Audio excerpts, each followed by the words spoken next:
Hello, Troop 83. If you don't know me, I'm Michael Ondrey.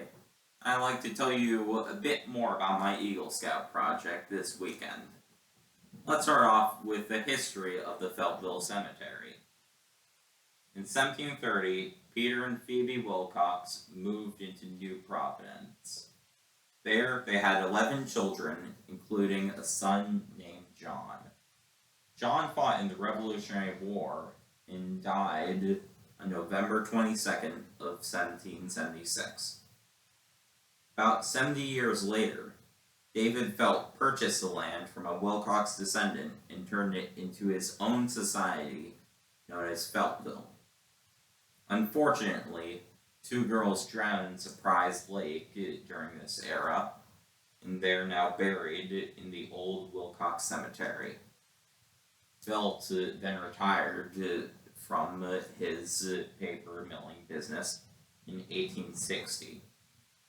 22 years later, the property was sold to Warren Ackerman, who converted the town into Glenside Park, a resort that lasted from 1882 to 1916 before closing its doors.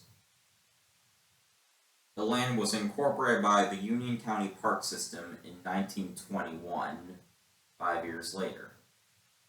Then, in 1954, a retired GI stole the last remaining headstone, which belonged to John Wilcox.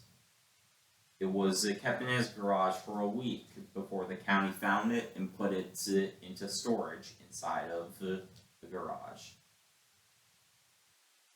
A decade later, the headstone was taken out of the garage and placed in the approximate area of the cemetery, but not on the actual grounds.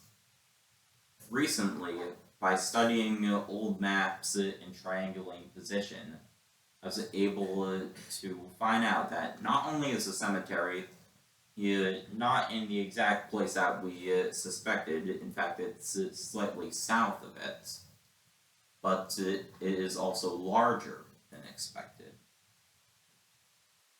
But now, let's talk about safety. Firstly, the buddy system.